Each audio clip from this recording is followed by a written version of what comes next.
You're listening to Win-Win, an entrepreneurial community with your host, Ben Wolf.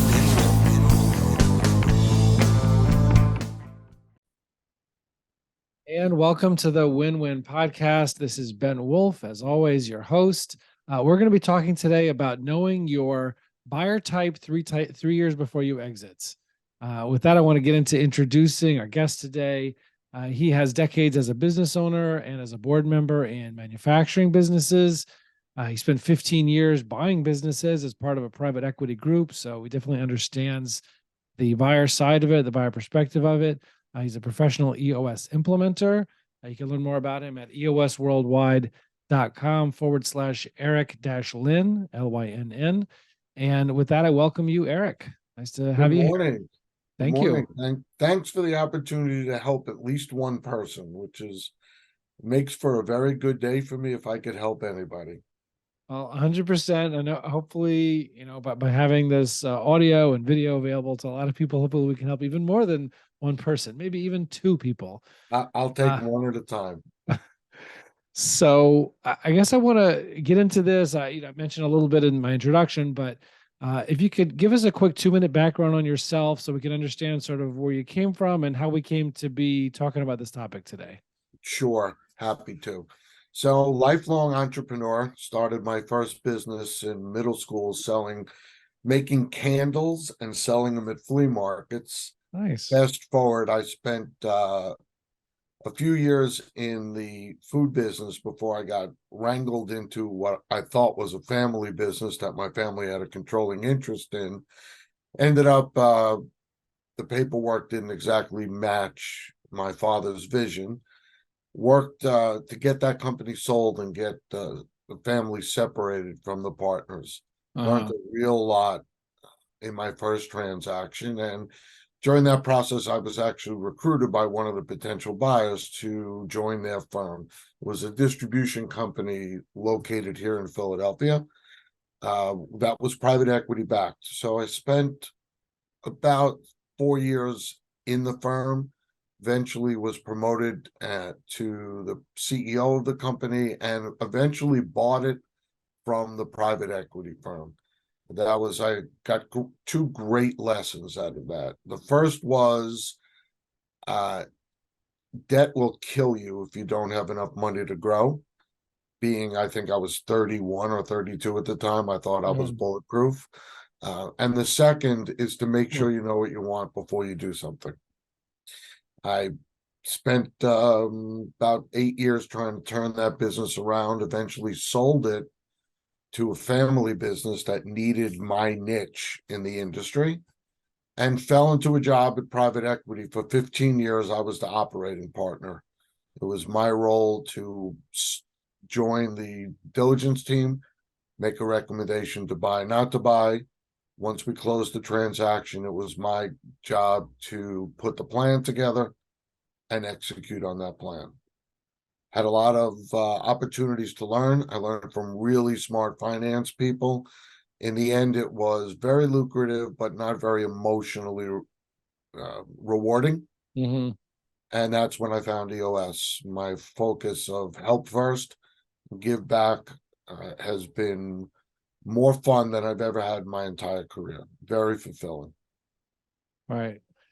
Well, it's a great background, and in that comment that you made about always knowing what you want before you make a decision or decide what to do, I guess comes into play for our topic today of like knowing your buyer type 3 years before sale, or whatever you want to call it, but really knowing what you want to accomplish when you want to sell it, when you're thinking of selling your business at some point in the future. We've had, as I told you, maybe 60-70% of the potential clients that we talk to, or the clients that we start with at Wolf's Edge Integrators, a fractional COO firm, are mentioned at some point in the conversation about wanting to sell at some point in the relatively near future, in the next 3 years, 5 years, maybe more. But it comes up in more than half of the conversations. So it's a critical thing to understand how to do well. And I know you have a personal story that illustrates in the home buying scenario about the importance of knowing your buyer, knowing your goals before you sell. Yeah, it's really It's very simple. The two largest assets most people are going to sell in their life is their home and their business. And when you're putting your home up for sale, in your view, it's not a house, it's a home, and it's special to you. And there are things in that home that you love, and you can't imagine how somebody else wouldn't look at it and want the exact same thing. And then somebody walks into your house and goes, "Oh, I hate that." Well, it's the same thing with your business. Your business needs to be what someone else would see value in, not what you see value in. Mm-hmm. And it's very important that you understand how someone is going to look at not just your home, which is why people spend so much time staging their homes now to make it more generic. Mm-hmm. It's the same thing with your business. 3 years before you're ready to sell your business, you need to do quote unquote staging of some sort. Mm-hmm. Well, Ian, you were in the business buying business for 15 years. You've got a lot of experience here. What are some of the things that we need to be thinking about years before we're thinking of selling? And I guess why are those things important? So let's take a look at any business. I don't really care what industry it's in, but there are a narrow set of people who are going to potentially acquire your business. What you need to understand before you even take a business to market is, what does a win look like to you? Let me give you some examples of what that means.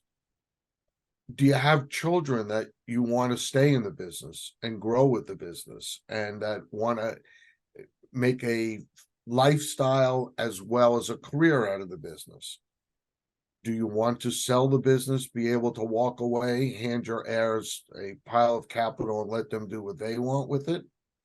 Do you want to stay active in the business? I have a client right now who just sold their business to a strategic buyer because they learned that the pressures of running a business and supporting the 15 families that relied on him was no longer fun. It was too stressful for him. Can you explain the term strategic buyer that you just used? So let's go back and talk about the types of buyers. So once you know what it is that you want, there are really just oversimplify a narrow set of types of buyers. The first type of buyer is what we call a financial buyer. These are people who are using capital to make an acquisition of your business, most often with the idea that they're going to sell your business again at some point. Typical private equity shop. And I'm oversimplifying it and putting it in the market of the lower middle market. Typical businesses that are $50 million worth of EBITDA, cash flow or less. So when a financial buyer wants to buy your business, they're going to look at your business as strictly an asset, nothing more. They're not as concerned about the people long term. What their real concern is the people whose money they're investing. So it's very important that you understand you're not their primary partner. Their primary partner is the fund that they raised, their investors. And when push comes to shove, they're always going to make a decision that benefits the fund sponsor versus the business owner. Plain and simple. Your transaction is transactional. The relationship when they raise capital is stickier. They want to be able to go back to that individual or institution multiple times to be able to raise that capital again. Financial buyers can be sliced up even a little deeper. There are your typical private equity funds, which we just talked about, that raise a fund. Then there are also something that you'll often see in the lower market, 5 million in EBITDA and less, which is called a pledge fund. Very simply put, a group of a family office, a group of wealthy individuals, they may go to somebody and say, you find a deal and we'll get you the capital. They position themselves like they are a funded private equity firm, but it's not until you get into deep discussions that you find out they aren't. Okay. Without good counsel, sometimes you find that out too late. And you Well, and spend what does that mean, practically speaking? And what does finding out too late mean? practically speaking, I'll give you a real life example. Okay. I have a client who's in the marketing business. They were generating about $4.5, $5 million worth of EBITDA, and they were approached by an individual who wanted to use them as a platform company to make acquisitions of other marketing companies. Okay. And as they were negotiating the deal, I was brought in, introduced by a family friend, and I asked them very upfront, what's the source of capital for the buyer? And they said, we don't know. Why is that important? I said, well, if they don't have the money and they're going to put you through all of this and then go find the money, which is what a pledge sponsor is, Okay. you could be wasting a lot of time, a lot of energy, and get nowhere because they don't have the capital available. Uh-huh. Meaning because they might not be able to get the money. Correct. Okay. And when they asked that question and found out it was a fundless sponsor that had a pledge, a soft circle of if you find a deal, we'll get you money, they backed out of that transaction, licked their wounds from the money they already spent, Mm-hmm. and they began to talk about actually taking the business to market. Mm-hmm. When you actually take the business to market, you're going to prepare the business more importantly, the financials to attract a potential acquirer. Most deals in the financial world are leveraged, which means they're going to have to go to a bank. They're going to have to get capital. They're going to have to invest some of their own money. And more often than not, they're going to ask the seller to finance a piece of it by taking a note or rolling over equity. All of those things require really, really clean financials. Mm-hmm. So if you were a potential client of mine and we were implementing EOS and our 5-year target was to sell the business and retire, part of our 3-year picture must be developing very strong internal financial reporting so there were no surprises during due diligence.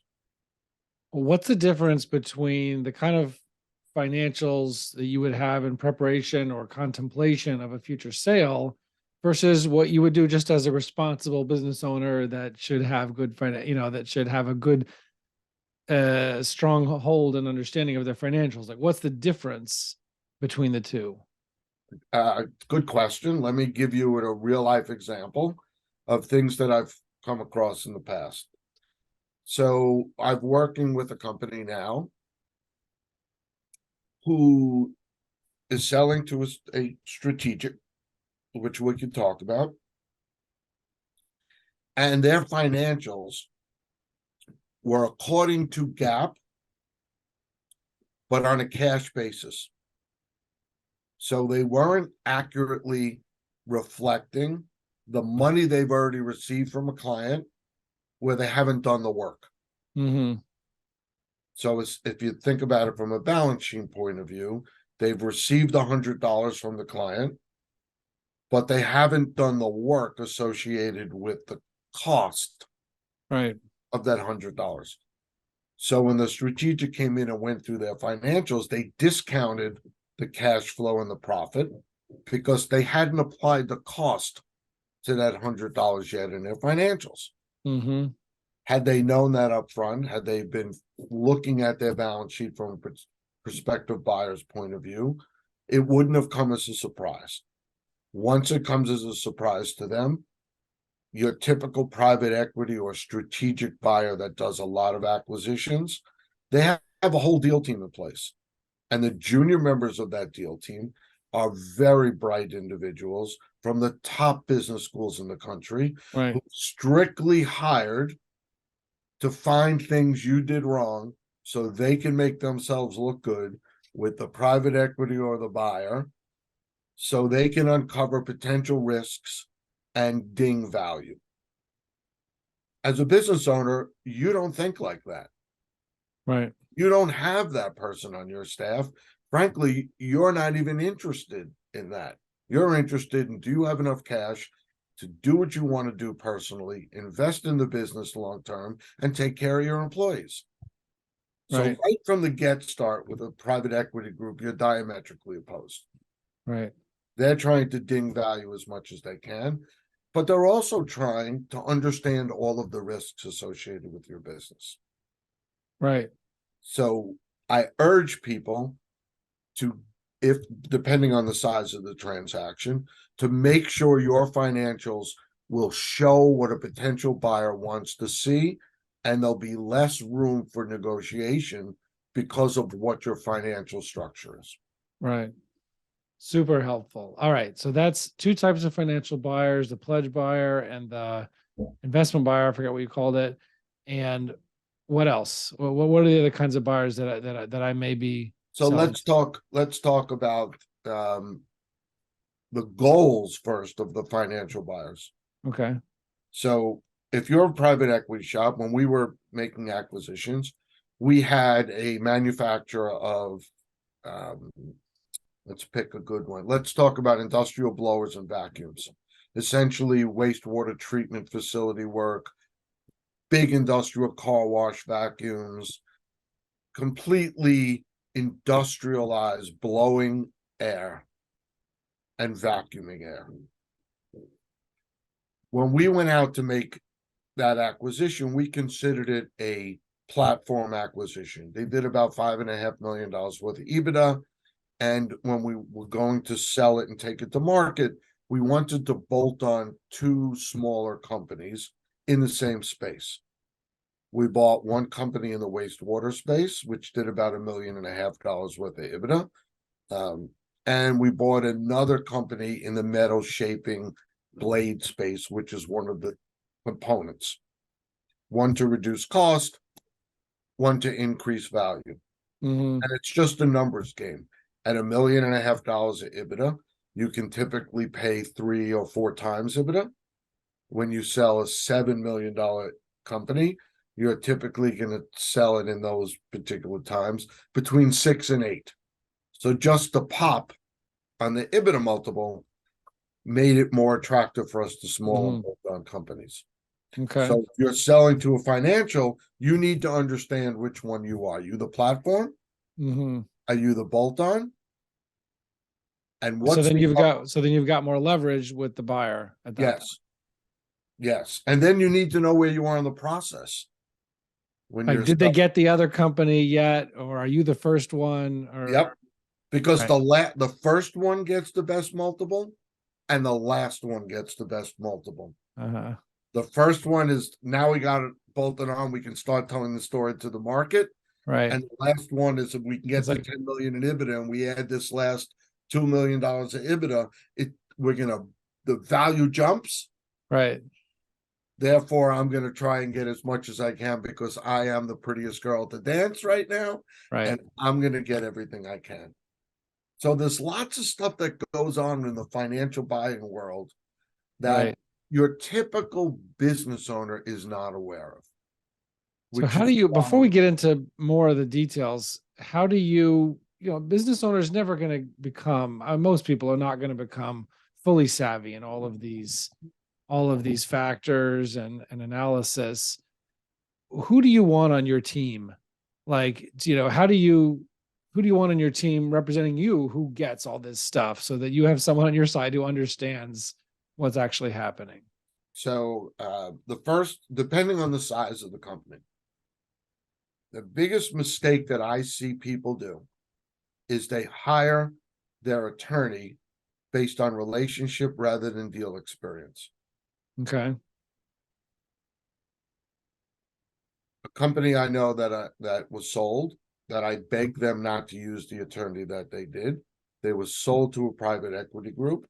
And when the private equity group was having internal structures, they cut the business up, the private equity shop up, and one partner took these 3 investments, and another partner took the last 3 investments. And because it was an internal deal, the multiple wasn't as high as the market, and the original seller did not have any control over the transaction. Had they used a high-level transaction attorney and paid more, they would have, it's very common that the agreement of sale would have included that any further sale must be an open market sale, meaning it has to be a competitive situation because they own some stock in the company post-transaction. Right. So they didn't get as much value for their stock because Right. it wasn't a competitive open market. Right. So I always tell people, make sure the attorney that you use is deal savvy, because I guarantee you the private equity shops you're selling to are some of the smartest people you're ever going to come across, and they understand this game unbelievably well. So you can't go into a gunfight with a knife. Right. The other is, if you want to take it to market and get multiple bidders, you need an investment banker. Okay. Not somebody who sold a pizza shop that your cousin introduced you to, Right. but somebody who understands your potential buyer. In the financial world, it's they have a relationship with private equity groups that would typically invest in your industry. The other side of it is something we haven't talked about, and that's your strategic buyer. Okay. You typically get paid a lot more by a strategic buyer. Now, what is a strategic buyer? So I'll give you a perfect example. We invested in a company in the Midwest that manufactured fire egress stairs. So the stairs you hope you never use in a hotel. And we did a ton of work in Vegas when Vegas was growing like crazy, because these are the emergency stairs in the back of a hotel. When we knew that it was time for us to exit the investment, we hired an investment banking firm that knew the PE shops that were interested in construction and also knew the strategic buyers that invested in these kinds of companies. And we were sold at a much higher multiple to Worthington Steel. Worthington Steel was looking at it saying they're a huge buyer of steel. If we can go out and buy what's called go downstream and buy users of our product, we'll have a very captive market. We'll always be able to sell our steel. We won't have to be in competitive situations all the time. Therefore, it was worth more to them to pay more for that company, because not only were they going to make money when that company grew, but Worthington, as the parent, was also going to make a profit when they sold the steel to the operating company. Right. So strategic buyers, which is what we sold the vacuum and blowing company to, typically will pay more. They can eliminate the back room. They can do all the financials in their house. They can typically consolidate buying, so they buy material better. They can take costs out much quicker. Therefore, they're much more likely to pay a higher multiple. Okay. So that could be selling to a vendor, some big company that's a vendor of yours, like in that example. Any other Or types of strategic buyers? another type is somebody who's in the same industry but is not selling your product. So let's say you're a truck manufacturer and you only make light bed trucks, and you do all these wonderful work for refrigerated trucks, and Mac doesn't have a refrigerated truck line. So rather than develop one from the ground up, they buy a refrigerated truck line. Right. They're looking to expand their customer base, leverage your brand recognition, and be able to sell more through their dealerships and possibly push out a competitor because they now have a broader range of products. Right. What about your own competitors? Your own competitor is a potential buyer, but it's also very scary, Couple of reasons. The first and foremost is you need to tell a competitive buyer everything about your business. Right. If the deal falls apart, although they've signed an NDA and they're not allowed to hire your people, or they're not allowed to talk about it, you've got 100 sales reps running around the country. At least 75 of them are going to say, "Did you hear XY was for sale?" If the deal falls apart. Right. So I'm not a big fan unless the price is astronomical and they have a history of making acquisitions. If you're the first time they made an acquisition, I would counsel my clients, be a little leery. If they've grown via acquisition and you're just another one, I would talk to the acquirer, the companies they've already acquired, and I would ask them, can I talk to one person where the deal fell apart? You're allowed to do as much due diligence as possible before you sell your company. One of my favorite sentences that I taught my sons, and I tell all my clients in this situation, it's okay to ask anything, but the way you ask is the thing you should concentrate on. And give me an example of that, the way that you ask. So if you say to somebody, I don't believe you're really going to close this transaction, I want to talk to someone you didn't buy. That's one way to ask the question. Right. The other way to ask the question is, I know you're going to invest a lot of time and money and energy in this. I want to make sure we're really what you want. So I want to talk to someone that you walked away from to make sure we're not going to have the same issues. I'm saving you time and money. Right. Right. It's a nicer way of saying it. It's asking the same you're thing. Asking for the same thing. Right. But you're asking it differently. Right. Right. Good advice. So we talked about strategic buyers, we talked about financial buyers, and multiple kinds of each one. Any other types of buyers that we might be selling to? And this type of buyer is very, very prevalent in service industries. You see it in CPA firms all the time, and that's an internal buyout. Your next generation of leaders gets together. They raise capital. You give them you agree on a price. You get X amount of money at close. You give them a note. They may pay you interest on that note, and they buy the rest of it out over time.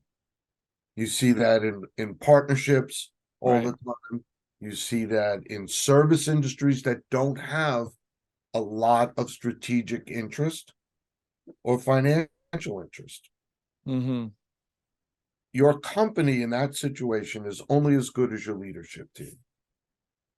So as much as I would love to say the leadership team is the most important thing in every transaction, sometimes it's not. Your strategic buyer may not want your leadership team. Right. They certainly don't want the finance seat. They're going to have their own people watching the money. Right. They may be running their company through their own rep firms and their own sales teams. So they're not going to need the salesperson on the team. Right. Well, this gets into why it's important several years in advance to have in mind who what your goal is or who your likely buyer is. You could spend 2 years, toil and effort and heartache and pain, building into place, the right leadership team. So it's like fully self-managing and everything. Then you sell to a strategic buyer and everybody's out the door, like right after the transaction, or a lot of them are. And the important part of that sentence is, and the work you did, particularly within the US, implement like myself, did not get you value on exit. Right. The value that they were seeing was in the market and the cost they could take out. Right. As opposed to a financial buyer or an internal deal, where the quality of the leadership team and its ability to execute, its ability to take the company forward is really paramount. Right. Right. Well, last question is, I mean, we could go on and I could keep picking your brain, and I appreciate your time. The last question is, how do you decide if, let's say, you're 3 to 5 years from, when you're thinking of selling, how do you decide, because it's going to make a big difference in what path you take in building and improving the business over the next couple of years. So how do you decide, which kind of buyer is right for me, or which kind of buyer should I be thinking about in my situation? I'll answer that with my favorite philosopher's statement. Yogi Berra once said, if you don't know where you're going, how are you going to know when you get there? Right. Plain and simple. What do you want? You have to think about it. If I take this business to market 5 years ago, 5 years from now, what does a win look like for me? Only you can answer that question. We can use EOS. We can use any of the structures out there to get there. But if we don't know what we want, it's really difficult to get there. So when you're selling a business, I sold my business. What I wanted was I wanted my people to have a place to work. I wanted to give them an opportunity to grow, and I wanted to get out of the industry I really didn't like anymore. So for me, having my business bolted on to a strategic that didn't sell the products we sold was great for what I wanted to accomplish. I got a check. They wanted me to stay for 2 years, but I knew that the owner of the patriarch of the family would never put up with me. I walked away. I did everything I could to help them. And at the end, after 2 years, it wasn't a great fit, and I moved on. I was happy. They were happy. They got what they needed. I got what I needed. And 90% of my employees went with the business and stayed more than 5 years. That's what I wanted. Right. Okay. My client who just sold his business wanted a job. So when he sold to a strategic, and he could have sold to a financial as well, what he wanted was a place for him and his people to land and remove the financial pressure he had, right, funding the growth of the business. There are others. I talked to somebody on the golf course the other day who sold his company to a PE shop that wanted his children who were running the business to stay, that wanted his children to participate in what we call the second bite of the apple the next time they sold the company. Mm-hmm. He felt his children weren't financially astute enough, and that the private equity group can help them with that.